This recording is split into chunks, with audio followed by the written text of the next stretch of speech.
네, 반갑습니다. 뭐라고 한참 얘기하는데 무슨 소린지 하나도 모르겠어. 네, 하여간 반갑습니다. 저는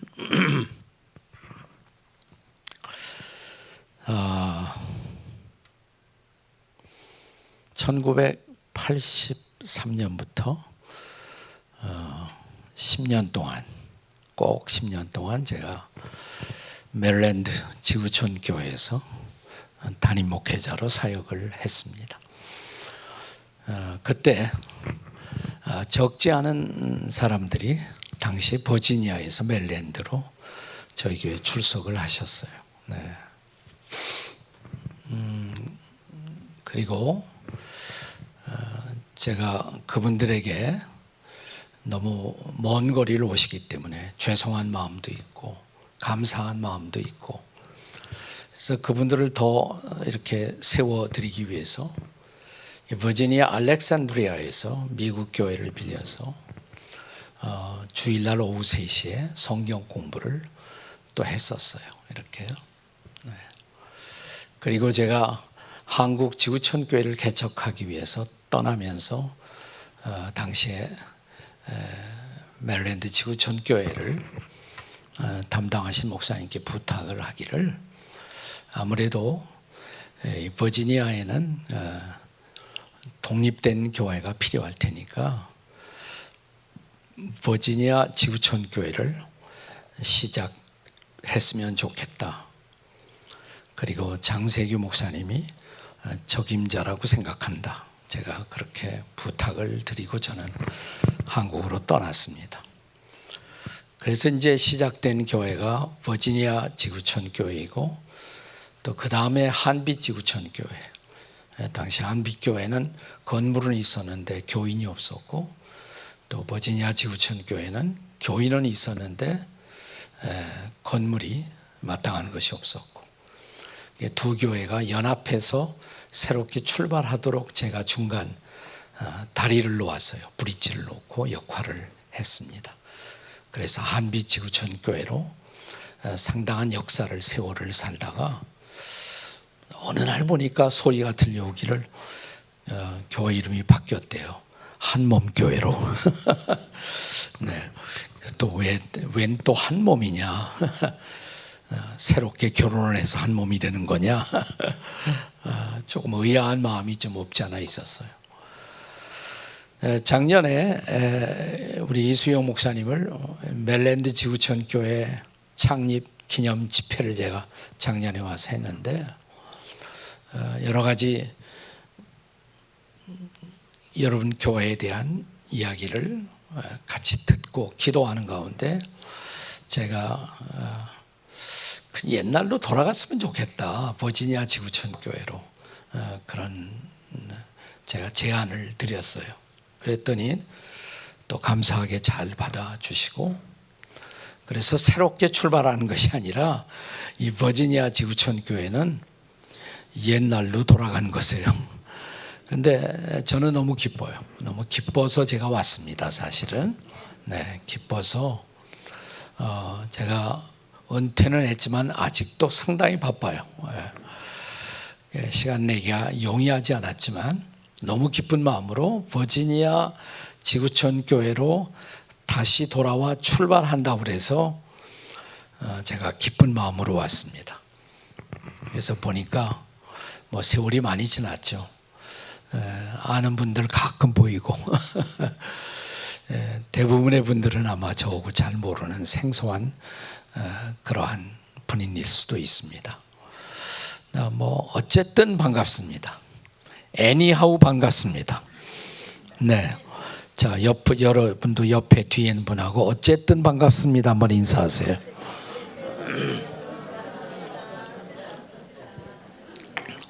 그래서 보니까 뭐 새로운 이름, 새로운 부르심 뭐 이런 주제를 붙였어요. 그래서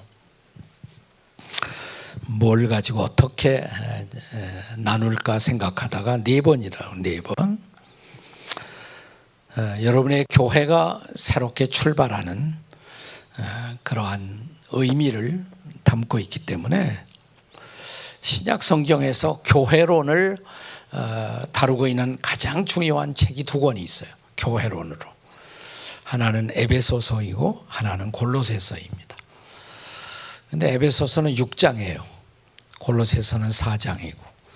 근데 저보고 4번 설교하라고 그러니까 에베소서는 6장까지니까 조금 길고 골로새서가 넉 장이거든요. 그래서 골로새서를 선택했습니다. 그냥 조각난 말씀 하나하나 이렇게 던지기보다도 골로새서를 전체적으로 이렇게 살펴보면서 교회로서 부르심을 받아 여러분이 여기에 모인다는 의미가 도대체 무엇인가, 그것을 같이 생각해보는 4번의 기회가 되었으면 좋겠습니다. 그래서 조각 설교가 아닙니다. 저는 연속 드라마처럼 골로새서 1장부터 4장까지 같이 나누게 될 것입니다. 최근에 한국의 넷플릭스 K-드라마로 전 세계에 알려진 유명한 드라마 가운데 폭삭 소가수다라는 거 아마 보신 분도 있을 거예요. 그거 보라고 자꾸 주변에서 그래요. 참 재밌다고. 근데 한번 보니까 그 다음을 보지 않을 수가 없어요. 그래서 그냥 이틀 동안에 다 봐버렸습니다. 폭삭 소가수다를 폭삭 다 띄웠습니다. 전체를 다. 제가 거기서 배워갖고 골로새서를 비슷하게 같이 강해할 것입니다. 그게 왜 한 번 보면 끝까지 보지 않을 수가 없느냐 보니까 절정에 가서 그 다음 편을 궁금하게 만들고 딱 끝나더라고요. 그러니까 그 다음 보지 않을 수가 없어요. 제가 조금 흉내를 내서 그렇게 진행을 할 것입니다. 그래서 오늘 참석한 분들은 오늘 참석하고 주일날 온다든지 그러면 도무지 알아듣지 못할 것입니다. 연속 드라마니까. 네. 그래서 나흘 동안, 나흘이 아니죠. 4번 동안 4번의 기회에 걸쳐서 같이 나눌 말씀, 골로새서의 말씀이에요. 한 번이라도 빠지시면 여러분은 골로 셀 것입니다. 그래서 골로 세지 않으시려면 연속으로 계속해서 4번 다 개근할 수 있기를 주님의 이름으로 축복합니다. 자, 다시 한번 전후좌우의 분들하고 개근합시다 이렇게 한번 인사하세요. 개근하십시다.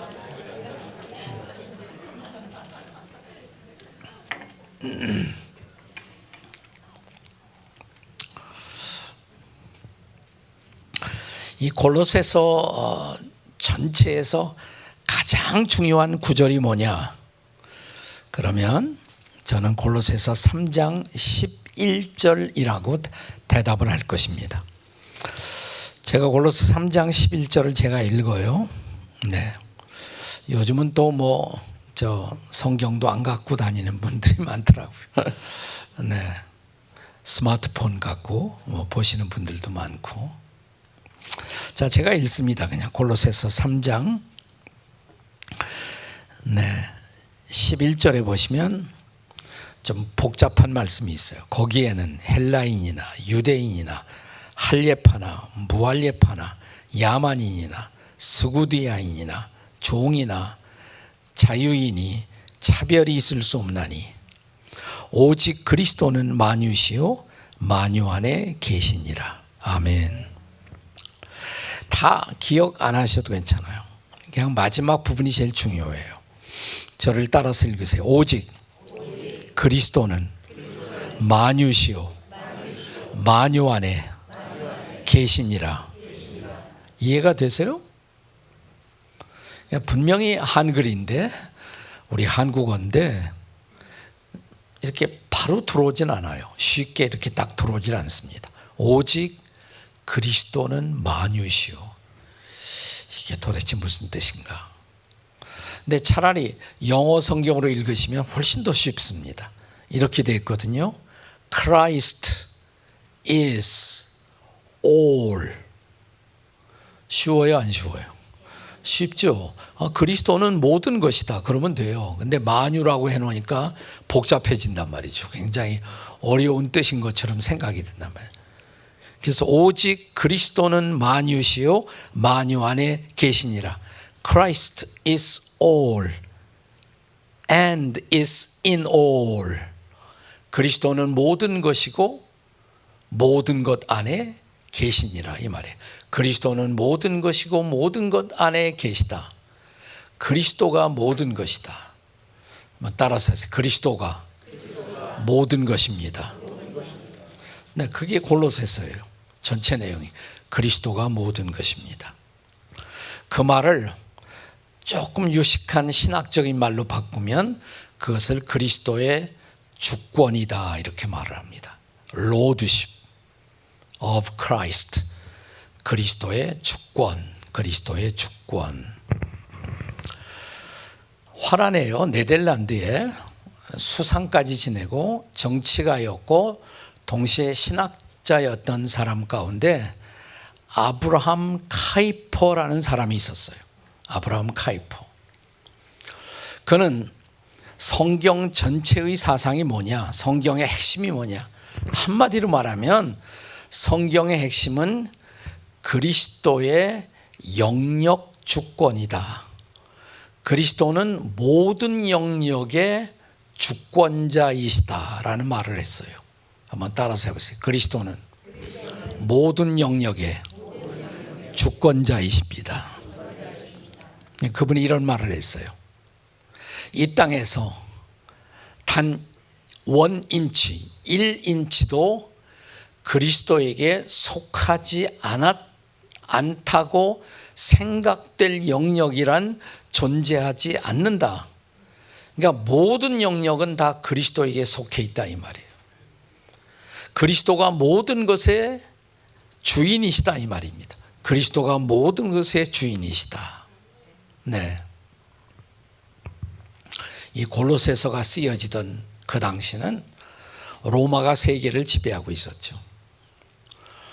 네. 그래서 로마가 지배하는 모든 세계 식민지를 포함해서 그 영역에서는 당시에 이런 인사가 서로 만나면 교환되었습니다.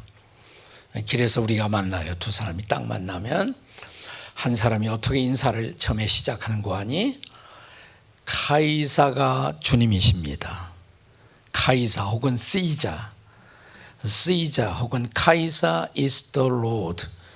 카이사가 주님이십니다. 이렇게 인사를 해요. 카이사가 주님이십니다. 그러면 상대방이 인사를 어떻게 받아야 하느냐면 네, 맞습니다. 나의 주님은 카이사이십니다. 이렇게 대답을 해야 돼요. 카이사는 주님이십니다. 그러면 어떻게 화답을 해요? 네, 맞습니다. 나의 주님은 가이사이십니다. 로마 황제를 말하는 거예요. 로마 황제가 나의 주님이다 이 말이에요. 나의 주님은 가이사 로마 황제이십니다. 자, 그런데 어떤 그리스도인이 길을 가다가 누군가를 만나서 그 당시에 이런 인사를 받게 됩니다. 가이사는 주님이십니다. 그런데 어떤 그리스도인, 다 그런 것은 아니지만 어떤 충성스러운 신실한 그리스도인이 이렇게 화답을 합니다. 아니요, no, 나의 주님은 오직 예수 그리스도이십니다. 나의 주님은 오직 예수 그리스도이십니다. 이것 때문에 그 사람은 체포당해요. 감옥에 투옥되기도 하고 고문을 받기도 하고 그리고 콜로세움 형장에 끌려가서 순교하게 됩니다. 이 한마디 말 때문에. 무슨 말? 나의 주님은 예수 그리스도이십니다. 그런데 순교하면서도 목숨을 버리면서도 양보할 수 없었던 신앙 고백, 그 고백이 무슨 고백이에요? 나의 주님은 예수 그리스도이십니다. 이게 위대한 고백이거든요. 네. 한번 저를 따라서 하세요. 나의 주님은 예수 그리스도이십니다. 옆에 사람에게 당신의 주님은 정말 그리스도이십니까? 한번 물어보세요. 당신의 주님은 정말 그리스도이십니까?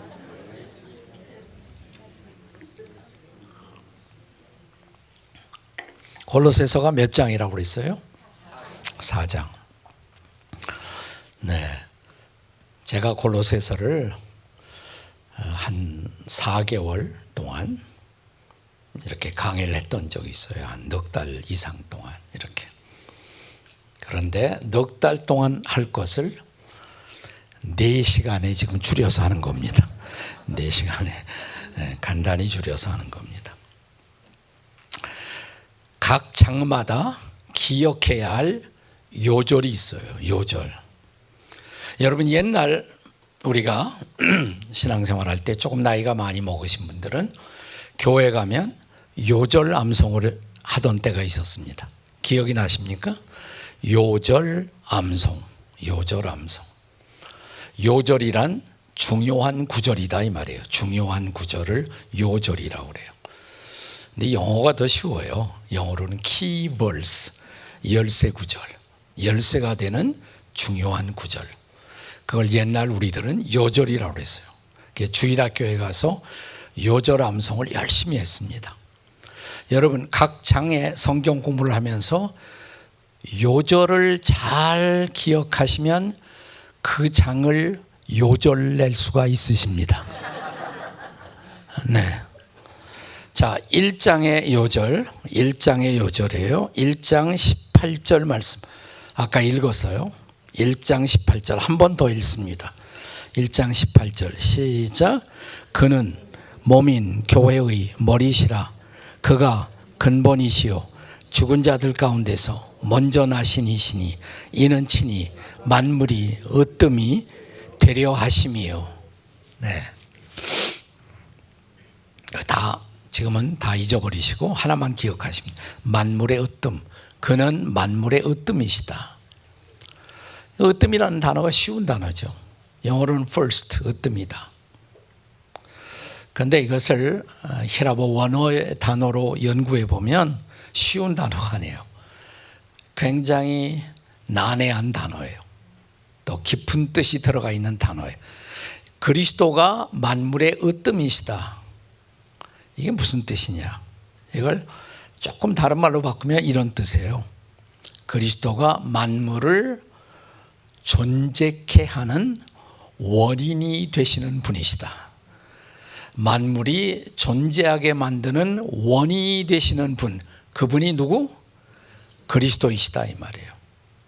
그래서 그걸 더 쉽게 말하면 그리스도가 만물의 주님이시다 이 말이에요. 그리스도가 만물의 주님이시다. 그래서 1장의 요절, 1장 18절, 18절의 중요한 단어 만물의 으뜸 혹은 만물의 주. 자, 1장은 만물의 주가 되신 그리스도. 따라서 하세요. 만물의 주가 되신 그리스도. 1장 18절 말씀 만물의 으뜸 혹은 만물의 주가 되신 그리스도. 만물의 주가 되신 그리스도. 자, 1장은 그리스도가 만물의 주라는 것을 설명하고 있어요. 주. 어떤 의미에서 예수 그리스도는 만물의 주인이 되시는가? 그게 1장이에요. 1장. 자, 2장 들어가셔서 2장 6절과 7절의 말씀. 내일 아침에 우리가 깊이 생각할 말씀입니다. 골로새서 2장 6절 7절 한번 성경 가져오신 분은 같이 읽겠습니다. 시작. 그러므로 너희가 그리스도 예수를 주로 받았으니 그 안에서 행하되 그 안에 뿌리를 박으며 세움을 받아 교훈을 받은 대로 믿음에 굳게 서서 감사함을 넘치게 하라. 네. 여기 우선 6절에서는 예수님을 주로 받았으니 그랬어요. 예수님을 주님으로 받아들였다. 손님으로 받아들인 게 아니에요. 여러분은 예수님을 게스트로 손님으로 여러분의 마음속에 받아들이셨습니까? 예수님이 손님이십니까? 아니면 주인이십니까? 주인이신가요? 손님이신가요? 여기 바울은 그리스도 예수를 주로 받았다 그랬어요. 주님으로 받았다. 그리고 그 다음 절 7절에 보면 믿음에 굳게 서라 그랬어요. 흔들리지 말아라 이 말. 믿음에 굳게 서라. 중요한 단어가 믿음이죠. 그래서 2장의 장 제목, 1장의 제목은 뭐라고 그랬어요? 1장은 만물의 주가 되신 그리스도. 그리스도가 만물의 주인이라면 2장에 와서는 그분이 만물의 주인이라면 그런 분을 믿어야지 다른 거 믿으면 안 되죠. 그가 만물의 주인이라면 그는 우리의 믿음의 유일한 대상이 되시기에 합당하신 분이십니다. 아멘. 그래서 2장의 장 제목, 2장의 장 제목은 뭐냐? 따라서 하세요. 믿음의 주가 되신 그리스도. 네. 근데 그리스도가 믿음의 주가 되지 못하도록 방해하는 것들이 있어요. 네. 그래서 우리 믿음이 자꾸 흔들려요. 그것이 뭘까요? 그것은 내일 아침에 오시면 우리가 함께 나누게 될 것입니다. 네. 믿음의 주가 되신 그리스도. 그 다음에 3장으로 가요. 3장. 자, 3장. 제일 중요한 요절 3장 17절 말씀 한 구절만 저를 따라 읽으세요. 3장 17절. 또 무엇을 하든지 말에나 일에나 다 주 예수의 이름으로 하고 그를 힘입어 하나님 아버지께 감사하라. 아멘. 그게 제일 중요한 구절이에요. 3장을 대표하는 구절이에요. 너희가 뭘 하든지 무슨 말을 하든 무슨 일을 하든 주 예수의 이름으로 하고 그를 힘입어 하라. 이게 제일 중요한 구절이에요. 이 구절에 근거해서 3장에다가 장 제목, 챕터 타이틀 3장의 장 제목을 정할 수가 있다면 생활의 주가 되신 그리스도예요. 너희가 뭘 하든 말하든 일하든 우리가 말하고 일하다 보면 하루가 흘러가죠. 우리의 데일리 라이프, 우리의 날마다의 삶을 보여주는 거예요. 날마다의 삶을 주 예수의 이름으로 하라. 그를 힘입어 살아라. 생활의 주가 되신 그리스도. 하루하루 날마다의 삶, everyday life에서 어떻게 그리스도를 주로 모시고 살 것인가? 이건 내일 저녁에 할 말씀이에요. 내일 저녁에. 네. 네. 그리고 이제 4장으로 들어가요. 골로새 4장. 네. 4장에 제일 중요한 구절이 있다면 저는 4장 3절이 아닐까 이렇게 생각합니다. 4장 3절의 말씀. 제가 읽습니다. 4장 3절. 또한 우리를 위하여 기도하되 하나님이 전도할 문을 우리에게 열어주사 그리스도의 비밀을 말하게 하시기를 구하라.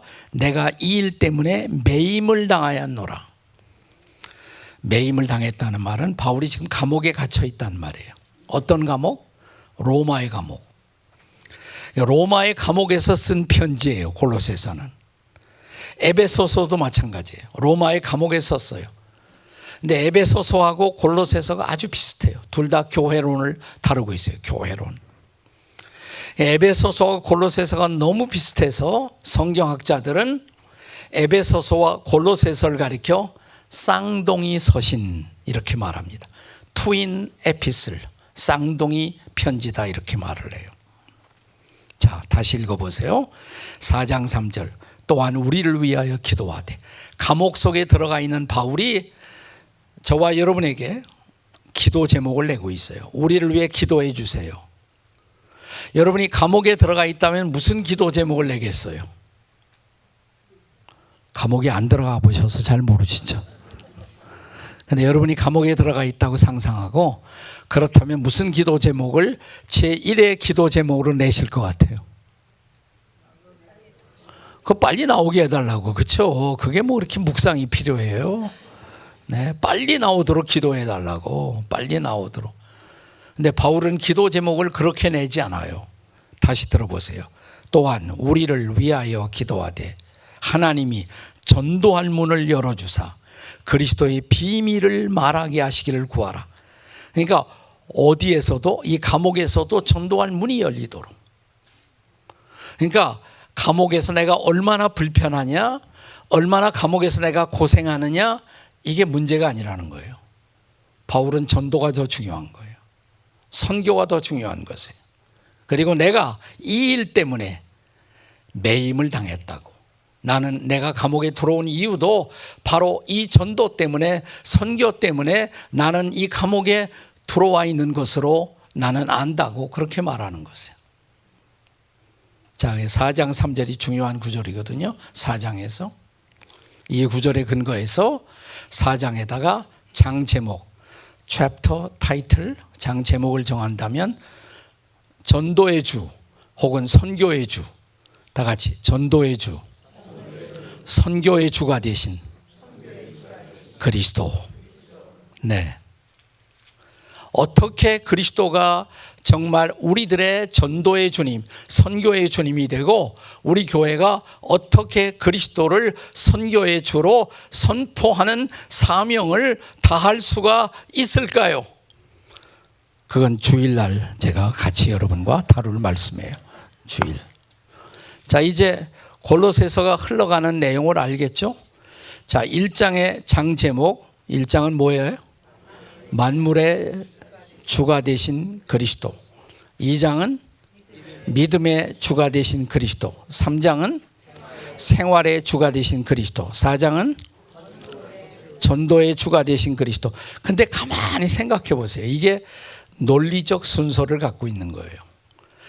만물의 주님이라면 2장에서 만물의 주인을 믿어야지 만물의 주인이 아닌 다른 것을 믿는 것이 우상숭배예요. 믿음의 주. 그러니까 참으로 그리스도를 믿는다면 그리스도를 믿는 증거들이 날마다의 생활 속에 나타나야 돼. 생활 속에. 하루하루의 우리의 삶 속에 그가 주인이라는 것이 드러나야 된단 말이에요. 나타나야 돼요. 그리고 그리스도를 주로 모시고 날마다를 살아가다 보니까 너무 좋아. 그래서 마지막에 내가 모시고 사는 그리스도를 뭐해? 전도하게 되는 거예요. 선교하게 되는 거예요. 아멘? 그렇게 흘러가는 거예요. 네, 그거를 우리가 4번에 걸쳐서 쭉 우리가 같이 나누어 보려고 하는 것입니다. 다시 1장으로 돌아오겠습니다. 1장으로. 네. 자, 1장의 장 제목, 챕터 타이틀, 장 제목 뭐라고 그랬어요? 만물의 주가 되신 그리스도. 만물의 으뜸이라는 말을 썼지만 1장 18절에 혹은 만물에 처음 존재케 하신 분, 만물을 존재케 하시는 원인이 되어 주신 분, 그분이 그리스도라는 거예요. 그리스도. 우리가 1장 텍스트로 1장 14절부터 18절까지를 읽었어요. 14절부터 18절까지를. 자, 14절부터 18절까지의 텍스트에서, 본문에서 중요한 단어 4단어를 여러분이 꼭 기억하시길 바랍니다. 오늘. 자, 우선 14절 같이 읽어요. 1장 14절 시작. 그 아들 안에서 우리가 속량 곧 죄사함을 얻었도다. 여기서 중요한 단어 속량. 따라서 속량. 잘 기억해 두세요. 이게 중요한 단어예요. 속량. 그 다음에 두 번째로 그 다음 절에 보시면 15절에 16절에 만물이 그에게서 창조되되. 근데 그 단어가 나중에 반복돼요. 마지막에 만물이 다 그로 말미암고 그를 위하여 창조되었고. 네, 여기 16절이 거듭거듭 반복하는 중요한 단어. 무슨 단어예요? 창조예요. 자, 속량. 두 번째는 창조. 네. 그 다음에 세 번째로 17절을 같이 읽겠어요. 17절 시작.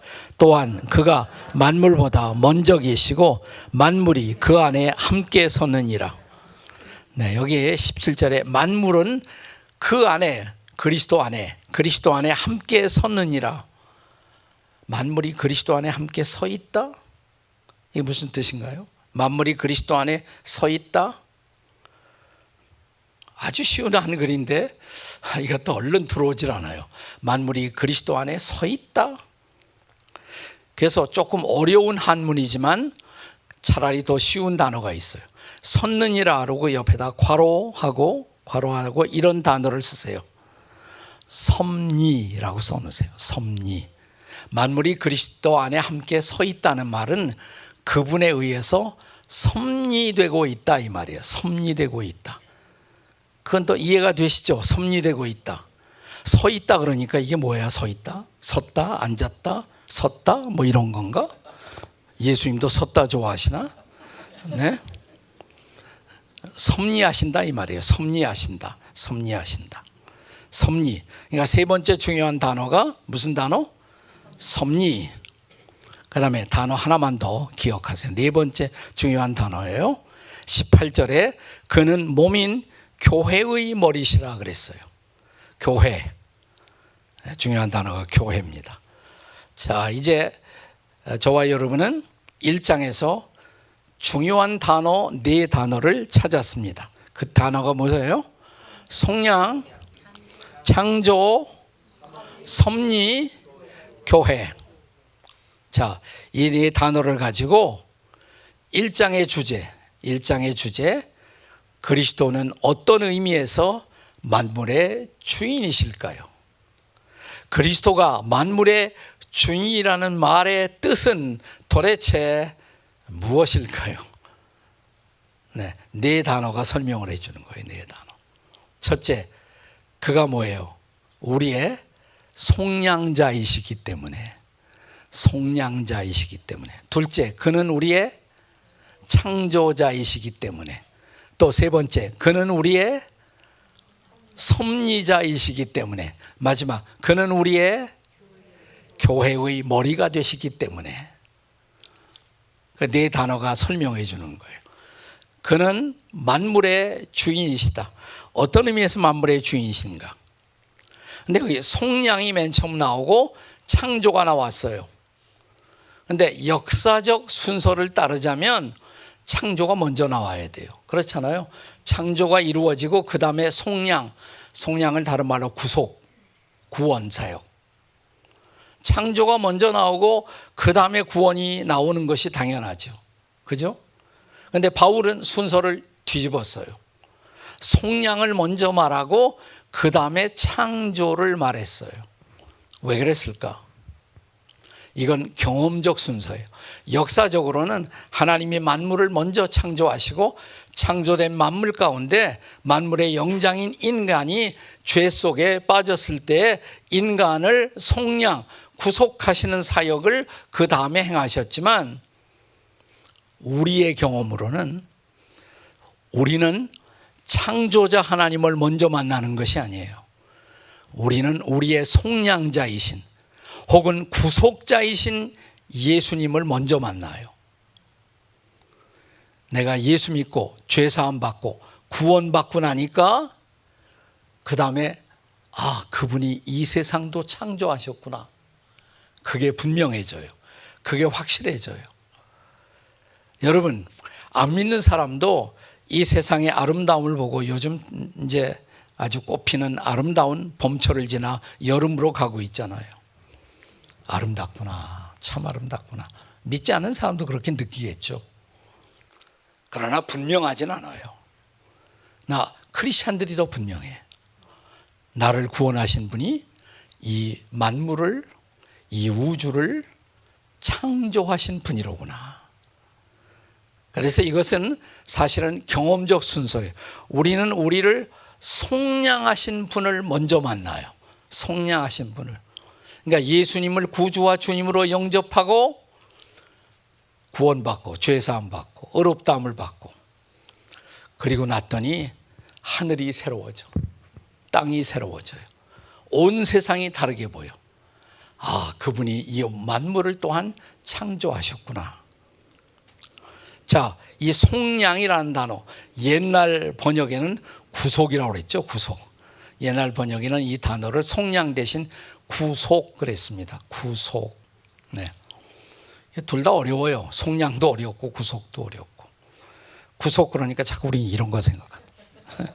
이렇게 묶이는 구속, 그런 구속이 아니고, 영어로 redeem 동사로, 명사로 redemption, 이렇게 redemption 혹은 redeem, 이 구속, 속량, 이 단어의 뜻은 값을 지불하고요, 대가를 지불하고 다시 사서 원 위치에 시킨다, 회복시킨다.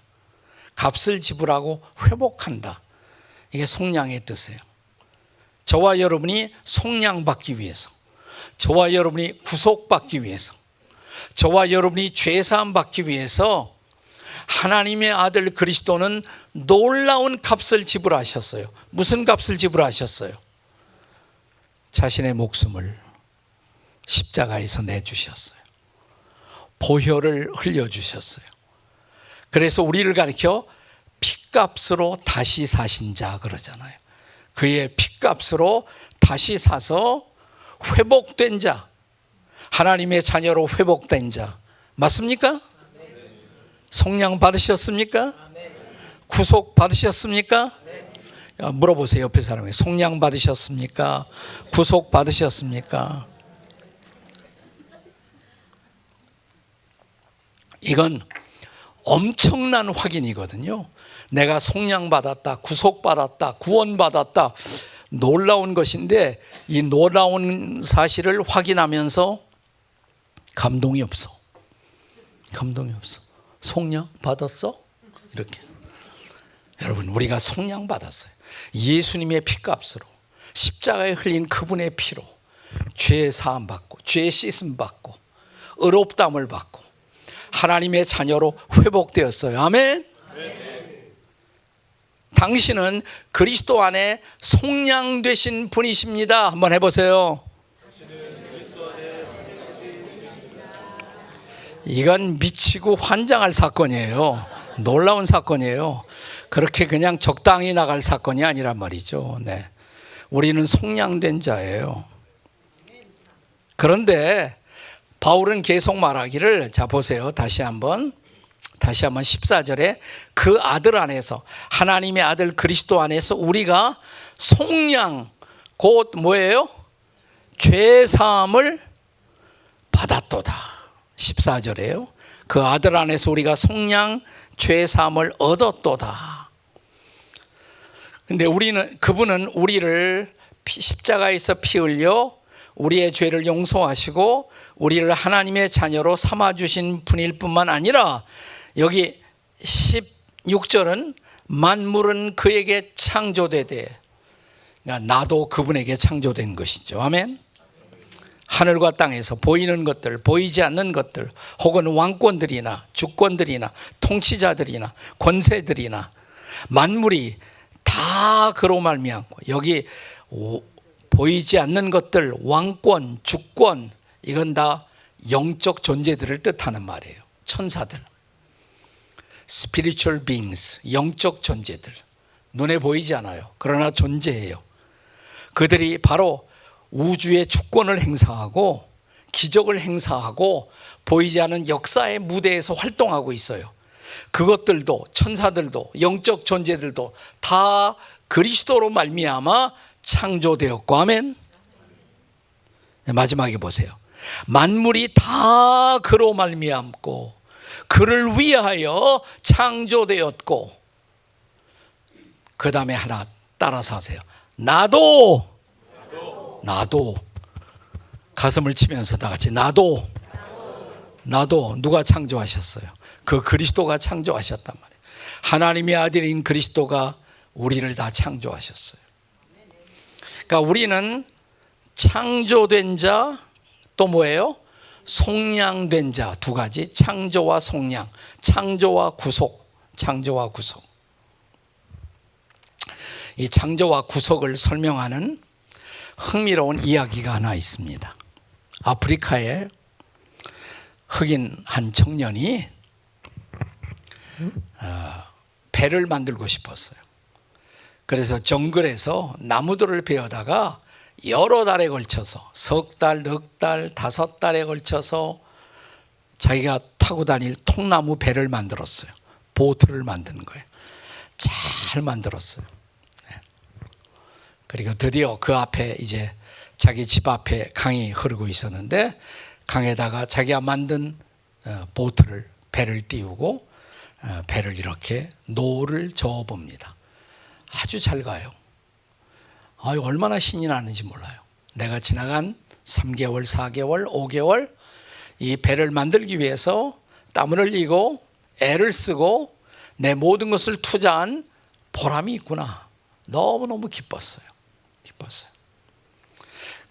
자기가 살고 있는 집 앞에 흐르는 강가에 늘 이렇게 배를 메어 놓았는데, 어느 날 밤 폭풍우가 몰아쳐요. 바람이 아주 심했어요. 그 이튿날 아침에 나가 보니까 자기 집 앞에 메어 놓았던 자기가 만든 배가 안 보여요. 없어졌어요. 실종됐어요. 자기가 수개월에 걸쳐서 만든 그 배에 대한 애정, 포기할 수 없는 애정, 그 사랑 때문에 배를 찾아 나섰어요. 쭉 이제 강가를 따라 저 아래로 마을들을 거쳐 쭉 내려가 보는 거예요. 보이지 않아? 얼마를 걸어 내려갔을까? 드디어 자기 배를 발견했어요. 근데 어떤 다른 집 앞에 자기 배가 이렇게 잘 매여 있는 거예요. 가서 그 배는 자기 배라고 주장을 했지만, 이게 네 배라는 증거가 어딨냐? 이건 내 배다. 네 배다. 내 배다. 한참 싸움이 벌어졌어요. 근데 이 청년은 자기가 거의 5개월 동안 만든 이 배에 대한 미련을 포기할 수가 없었어요. 그래? 그러면 이 배를 나한테 팔아라. 나한테 다시 팔아라. 흥정을 했어요. 그러니까 또 비싸게 불러요. 그래도 좋다. 자기가 만든 그 배에 대한 애정 때문에 비싼 대가를 지불하고 그 배를 다시 샀어요. 그리고 노를 저어 그 배를 타고 자기 집으로 오면서 이 청년은 이렇게 콧노래를 부르면서 말했다고 합니다. 배야, 배야, 나는 너를 만들었고 너를 한때 잃었지만 값비싼 대가를 지불하고 다시 샀구나. 너는 더블로 내 거다. 여러분, 그게 바로 성경이에요. 성경에 보면 이사야서에 하나님이 우리 보고 너희들은 다 내 것이다. 기억해요? 너는 내 거다. 왜 내 거예요? 내가 너를 창조하였고 조성하였고 내가 너를 구속하였고 내가 너를 창조했고 잃어버려졌으나 비싼 대가를 지불하고 다시 구속했기 때문에 우리는 뭐예요? 더블로 주님의 것이다. 아멘. 옆에 사람에게 당신은 더블로 하나님의 것입니다. 더블로 하나님의 것입니다. 예, 창조와 구속, 구속과 창조. 그러니까 그분은 왜 만물의 주인이 되시는가? 만물의 주인, 그분이 우리를 창조하셨기 때문에. 그분이 왜 만물의 주인이에요? 그분이 우리를 속량하셨기 때문에, 그분이 우리를 구속하셨기 때문에. 그리고 한 걸음 더 나가서 자, 여기 17절에 또한 그가 만물보다 먼저 계시고 만물이 그 안에 뭐라고 그랬어요? 함께 섰느니라. 자, 서 있다는 말을 다른 말로 제가 신학적인 단어로 다른 말로 어떻게 불렀어요? 섭리, 섭리하시는 분이시다. 섭리. 여러분, 우리가 하나님에 관한 이론을 신학에서는 신론 이렇게 말합니다. 신론. 근데 신론에도 여러 가지 종류가 많아요. 근데 아주 재미있는 신론이 있어요. 이신론이라는 것이 있습니다. 이신론, 이신론자. 영어로 D-E-I-S-M, deism, 혹은 deist, deism, deist. 이신론자, 이신론자는 뭐냐면 하나님이 만물을 창조했다는 것을 믿어요. 동의한다. 만물을 창조해서. 창조는 했는데 창조된 다음에 만물은 자연의 법칙에 의해서만 운행될 뿐 더 이상 하나님은 만물에 간섭하지 않으신다. 이렇게 믿는 사람을 이신론자라고 불러요. 이신론자. 혹은 유니테리안이라고도 말해요. 유니테리안. 기독교 이단이에요. 기독교 비슷한데 기독교가 아닌 거예요. 사실은. 그러니까 이신론자의 하나님, 이신론자의 하나님은 이런 하나님이에요. 여러분은 부모님이 여러분들을 낳아주셨다는 것을 믿으십니까? 질문 같지 않은 질문을 하니까 같지 않아서 대답을 안 하십니까? 여러분은 부모님이 여러분을 낳으셨다는 것을 확실히 믿습니까? 아멘. 여러분을 낳아주신 부모님은 여러분을 낳으신 후에 어떻게 여러분들을 도와주셨습니까? 혹시 이런 어머니 생각해 보세요. 이런 어머니. 어떤 어머니가 9개월, 10개월 드디어 출산을 했어요. 아들을 낳았어요. 딸을 낳고 자기 아들과 딸을 향해서 이렇게 어머니가 속삭입니다. 아들아, 딸아, 내가 너를 지나간 9개월 동안 내 뱃속에 넣고 얼마나 고생했는지 너는 다 모를 거야. 드디어 너는 이 세상에 나왔어. 이 밝은 세상, 아름다운 세상에 나왔어. 내 책임은 여기까지야. 그러니까 이제부터 아가야, 이제부터 내 힘으로 이 거친 세상 잘 헤치고 나가렴. 아가야, goodbye, honey, goodbye. 그런 엄마 있을까요? 없을까요? 없죠? 근데 이신론자의 신은 그런 신이다 이 말이에요. 이신론자는 하나님이 창조만 해놓고 창조된 만물은 창조의 법칙, 자연의 법칙에 의해서만 운행될 뿐 더 이상 하나님이 우주의 법칙 가운데 만물 가운데 하나님이 간섭하지 않으신다.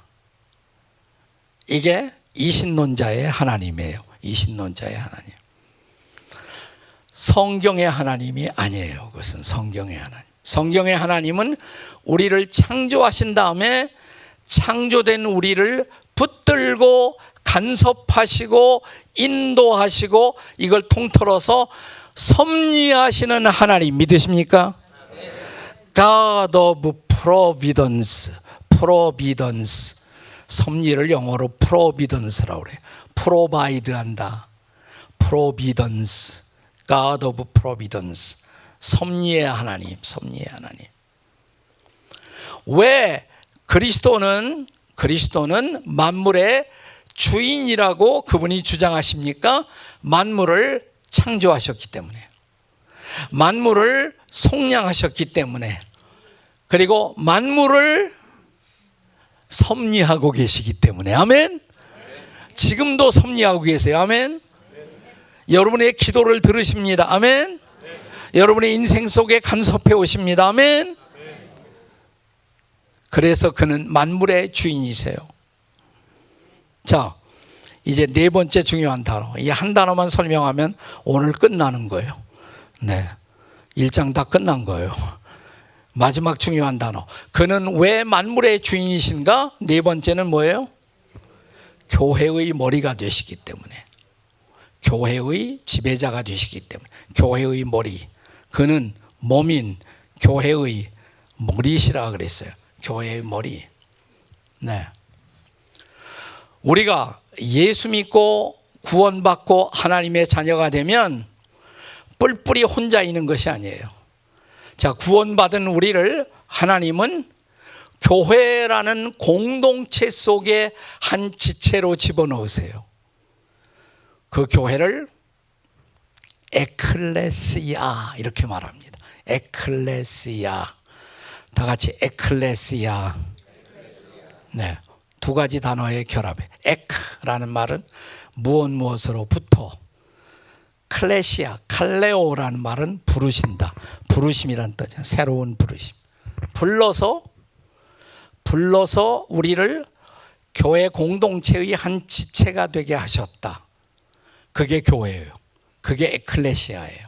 우리를 불러 혼자서 신앙생활하게 하신 것이 아니에요. 그렇기 때문에 무교의 주인은 결코 성경적이 아니에요. 성경은 끊임없이 교회 공동체의 중요성을 가르칩니다. 그러니까 구원받은 우리를 교회의 한 지체가 되게 하셨어요. 한 몸의 지체가 되게 하셨다 이 말이죠. 그는 몸인 교회의 머리시라 그랬어요. 그 다음에 18절, 그가 근본이시요 죽은 자들 가운데서 먼저 나신 이는 친히 만물의 으뜸이 되려 하심이요. 만물의 으뜸. 근데 만물과 교회가 도대체 무슨 관련이 있느냐? 우리를 교회의 한 지체로 삼아 주셨다. 근데 그것이 만물과 무슨 관련이 있을까요? 그걸 알기 위해서 골로새서에 쌍둥이 서신이 있어요. 쌍둥이 서신. 뭐라고 그랬어요? 내가 조금 아까 얘기했는데 에베소서라고 그랬어요. 에베소서 1장을 찾아보세요. 에베소서 1장. 저는 성경만 가지고 쫙 얘기해요. 그러니까 제 얘기를 좀 더 잘 이해하시려면 성경 갖고 오세요. 내일은 다 성경 갖고 집에다 놓지 말고 성경 갖고 오세요. 자, 에베소서 1장 제일 마지막 절을 보세요. 에베소 1장의 마지막 절. 1장 22절, 23절. 자, 여기 보면 22절에 만물을 그 발 아래 복종하게 하시고 그를 예수 그리스도를 얘기하는 그를 만물 위에 교회의 뭐라고 해요? 머리로 삼으셨느니라. 자, 예수님은 교회의 뭐예요? 머리. 교회의 머리는 이수용 목사님이 아니에요. 교회의 머리는 누구세요? 예수 그리스도십니다. 예수 그리스도가 교회의 머리세요. 자, 만물을 그 발 아래 복종하게 하시고 만물 위에, 그러니까 만물이 다 있어요. 만물. 그가 창조한 모든 만물. 이 만물 위에 교회가 있어요. 교회가 있어요. 근데 교회에서도 제일 중요한 머리는 누구예요? 그리스도예요. 그러면 교회의 머리가 되시는 그리스도는 어떻게 역사하시냐면 그리스도는 그의 몸인 교회를 통해서, 잘 들으세요. 교회의 머리가 되시는 그리스도는 그의 몸된 교회를 통해서 만물 가운데 그분의 뜻을 이루세요. 만물 가운데 그분이 본래 계획하신 놀라운 뜻을 이루세요. 그래서 마지막 절 에베소 1장 23절에 교회는 그의 몸이니 만물 안에서 만물을 충만케 하시는 이의 충만함이니라. 아멘. 여러분, 교회가 얼마나 중요하냐? 여기 만물이 있어. 만물. 온 세상 만물 다 있어. 근데 만물 위에 뭐가 있어요? 교회가 있어. 만물 위에. 여러분이 교회를 우습게 보시면 안 돼요. 오늘날 교회가 많은 사람 앞 짓밟히고 사람들이 교회를 우습게 여기고 있지만 하나님은 만물 위에 교회를 두셨어요. 교회의 머리로 그리스도는 존재하세요. 그리고 교회의 머리가 되시는 그리스도는 그의 몸인 교회를 통해서 만물 가운데 하나님의 뜻을 이루어 가세요. 하나님의 놀라운 뜻을 이루어 가세요. 그러니까 교회가 하나님의 뜻을 이루어가는 중심적 공동체, 핵심적 공동체가 바로 뭐다? 교회다. 교회가 이렇게 중요해요. 교회. 하나님이 그렇게 계획하셨어요. 교회를 통해서 만물 가운데 하나님의 뜻을 이루시기로. 다시 골로새로 돌아오세요. 골로새서로 다시 돌아오시겠습니다.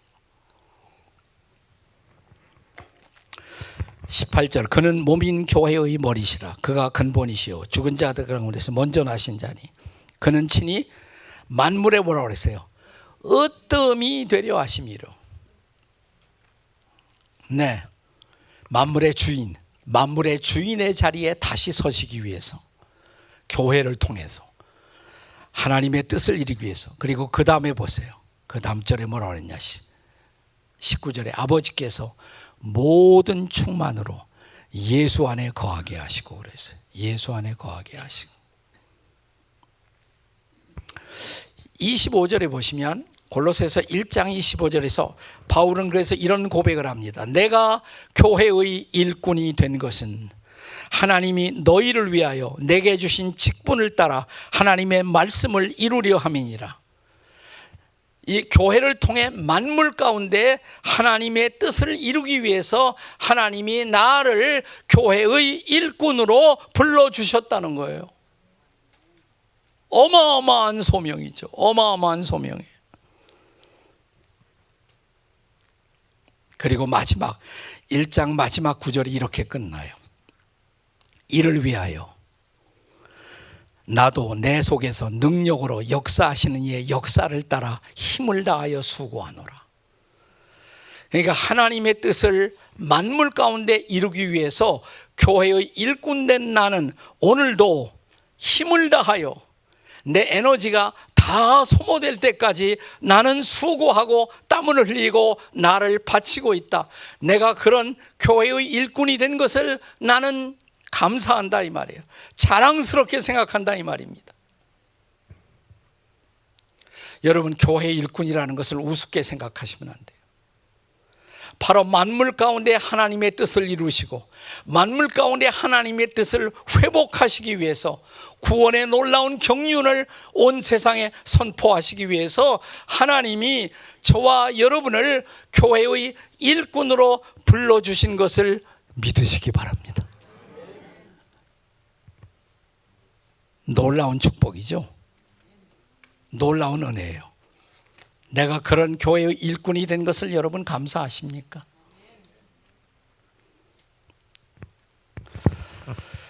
제가 한국 지구촌 교회를 은퇴할 때 무슨 말씀을 전하고 은퇴할까 생각하다가 에베소서, 교회론이니까 내가 섬겼던 교회에 대해서 교회가 무엇인가를 다시 일깨우고 내가 은퇴를 해야겠다 생각을 했어요. 그래서 마지막으로 제가 에베소서를 쭉 강의를 했어요. 이렇게 교회의 영광에 대해서, 또 교회의 일꾼으로 부름받은 그 자랑스러움에 대해서 쭉 에베소서를 주일마다 나누었어요. 어느 주일 성령이 강력하게 역사하셨습니다. 예배가 끝나는데 아무도 움직이질 않아요. 감동을 받은, 성령의 터치를 받은 사람들이 다 흐느끼고 있다라 막 울고 있어요. 이렇게 성령의 임재가 나타나고 있었어요.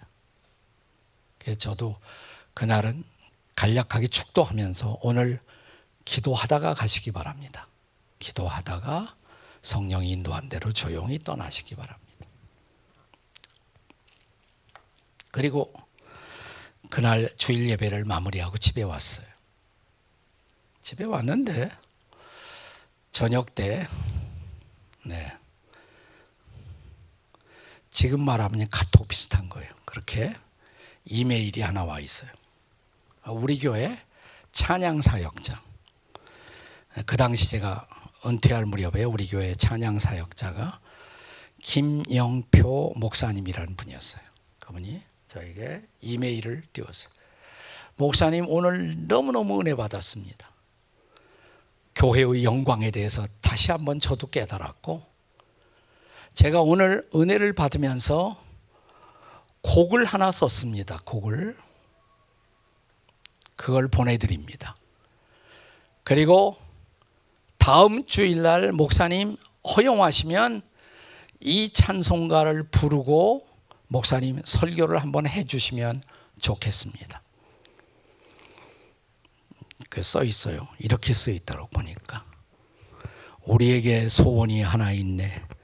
주님 다시 오실 그날까지 우리 가슴에 새긴 주의 십자가 사랑, 나의 교회를 사랑케 하네. 주의 교회를 향한 우리 마음, 희생과 포기와 가난과 고난, 하물며 죽음조차 막을 수 없네. 우리 교회는 이 땅의 희망, 교회를 교회되게, 예배를 예배되게 우리를 사용하소서. 진정한 부흥의 날 오늘 임하도록 우리를 사용하소서. 그 찬송가 알잖아. 그렇게 생긴 거예요. 그 찬송가가 한국 지구촌교에서 태어난 찬송이에요. 그 찬송이 바로. 교회는 이 땅의 희망인 줄 믿으십니까?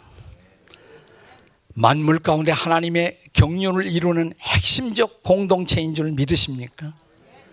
여러분이 교회 일꾼으로 새롭게 부르심을 받은 것을 믿으십니까? 이제 교회의 영광을 바라보며 다시 일어서시겠습니까?